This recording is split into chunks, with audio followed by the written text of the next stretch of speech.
welcome back to Linda's Pantry. And as you see in the title, well, we're gonna make meatballs. And why do I have canned ground beef sitting in front of me?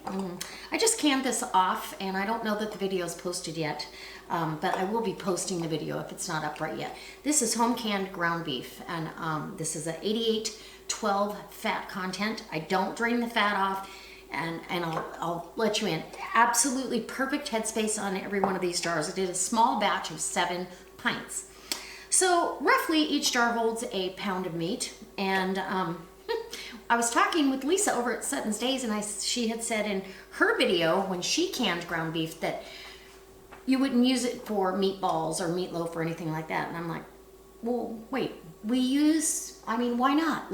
Maybe we need to challenge ourselves and try something new and at least know for a fact, no, it won't work, or it might in a pinch. So I kind of challenged her, and then we went back and forth, and I said, well, we make tuna cakes, salmon cakes out of canned salmon, and we make, why couldn't you? So that kind of proposed the challenge, and Liesa already did a video. I'll try to link her video below so you can go watch her. She did meatballs, she did spaghetti and meatballs, and her and Phil both tasted it. She came to the conclusion that she would not be doing this again. But I'm gonna do my version, and the worst thing that can happen is my Swedish meatballs turn into a hamburger gravy that I can throw over some noodles, or I think I will have it over egg noodles. Anyway, so let's get to making this. I'm gonna use eggs as my binder, and I'm not gonna use any other binders, I don't think. I'm very tempted to use something else, but I've got to think on this. And I'll be making this tonight after work, so I'll have time to think. All right, guys, come on in and watch how I make these Swedish meatballs with home canned ground beef. Is it gonna work, or is it gonna be an epic fail? I don't think it'll be an epic fail. It'll still taste wonderful, and I hope you do go watch the video on how to home can ground beef, or how I do it. All right. Come on in. Let's make some meatballs. I've got 2 eggs. One's kind of large, one's small. And I have a cup of, this is just a stovetop type stuffing mix. And I've got some fresh parsley out of my garden, both for garnish and for inside the gravy. And then, of course, my jar of beef. So I'm going to go ahead, and this couldn't be simpler. I want my water on to boil. I'm doing egg noodles, okay? So there's what it looks like. Now I'm leaving the fat in there only because I feel like fat is such an important component, okay? Let's get this over here. It smells wonderful. And we've got broth in there. I don't want to get rid of that, right? I need that broth. And if I have to, I'll add more breadcrumbs, but I don't think so. Boy, the texture feels, right out of the jar, feels pretty good. Just, from what I can feel through the spatula.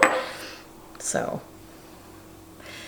this could be, oh yeah, look at, so I'm feeling this. It's a little crumbly, but it's actually got a pretty good firm texture. Not bad. And it tastes good. So, the only seasoning that's in that is the better than bouillon that I put in for the broth. So I needed enough of the breadcrumbs or stuffing mix to kind of soak that up. I might have to add a little bit more. In fact, I think I'm going to. Boy, that's good. I'm gonna crack 2 eggs. Eggs are gonna be a bit of the binder as well.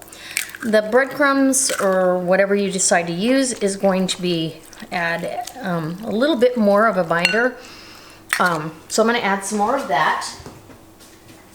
And I'm going to add some fresh thyme, or not fresh thyme, I've got dried thyme. And let's just add another ½ cup or so, just to soak up that excess liquid a little bit. No? I'm not going to add any vegetables because I think that will keep it from adhering. I don't know. I mean, this is totally an experiment that I may regret I ask for some help with. A challenge. So if you guys want to join in on this challenge, we'll just do a video response to this video, and I'm gonna need some salt because it wasn't salty at all some of the time, and maybe a half a teaspoon, you know, I don't know. I just think thyme and beef go together. Cracked black pepper, and ooh, I think I really want some fresh garlic in here, because the meatballs are going to have to cook all the way through again to cook the egg. So let's do some fresh garlic. Now I'm going to fry these. I got my new Curtis Stone electric skillet today. I've got it all washed up and I'm ready. I'm going to do the whole thing. It's one skillet wonder, right? So about teaspoon and a half of fresh chopped garlic. Oh, yum. That smells amazing. Okay. You could add onion powder. You could add onions if you want, but I think it's going to possibly make the meatballs fall apart easier. So, ew, I don't want to get my hands in here. So I'm not going to. I'm going to grab a pair of gloves, which I'm running out of my gloves. My water's boiling. I need to get my pasta on. But I want to get a couple of these meatballs rolled out for you, and we'll get this started. See how it feels. It feels pretty, it feels pretty wet. So, I don't know. It's going to be forming the meatball and hoping it stays together. Does that make sense? Just form it, press it. All right, let's get all of these rolled out, and I will bring you back when I'm putting them in the pan. Okay, so I have my pan is preheated, and I'm ready to start the process here. So, I'm bringing over my, oh, this is gonna be crazy, my meatballs. And they kind of set up a little bit.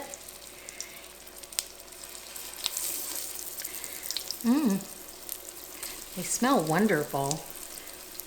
Let's see, how many did I get here? 3, that's 4, 5. I think Liesa might be right. They're probably gonna fall apart a little bit. But that's okay. It's an experiment. It's worth doing. So let's turn our heat up just a little bit. Yeah, we'll get these. So that's 3, 6, 8, 9, 10, 11, and these are big. Wow, definitely enough for a family, I would say. So there you go. Okay, so we're gonna get these browned on all sides, and I'll be back when we're ready to put the gravy in there and get that mixed up, and the pasta. It's all done. I just have it holding. All right, guys. Okay, guys. I'm gonna call epic fail right now. These, I've tried waiting and turning them when they're really, really brown. They are falling apart. They smell absolutely delicious. In fact, I'm gonna take a little bite right here.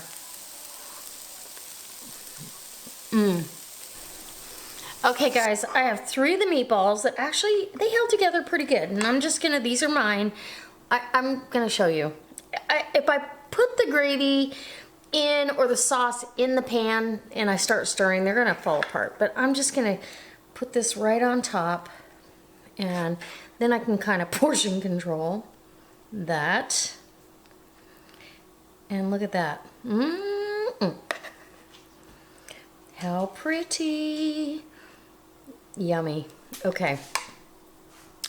I'm gonna take a picture and I'll be back to give you a taste test right on camera.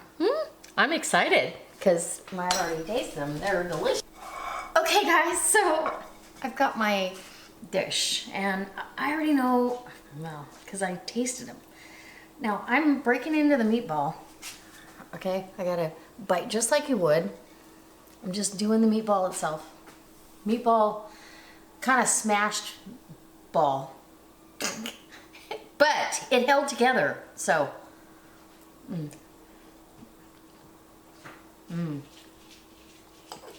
Wow, that's really good.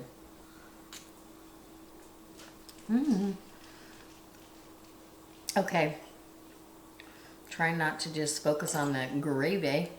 No, the meatball.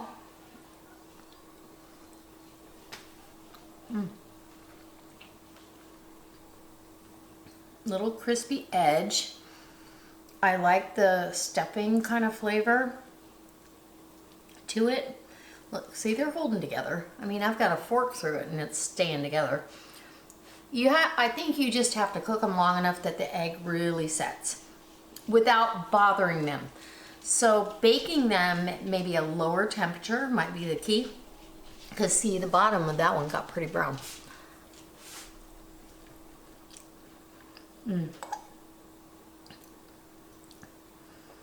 I would do this in a pinch, no problem. Was it stressful? Yes. If it was in a pinch, would I be stressed? Heck no. I'd be saying, oh, we're having beef and noodles.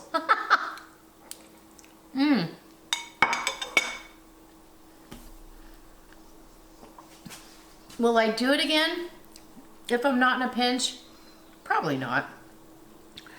I think the texture is just fine. Actually, with the stuffing mix, I mean, I don't know. I've had meatballs this tender before. Like I said, see, they're holding together pretty good.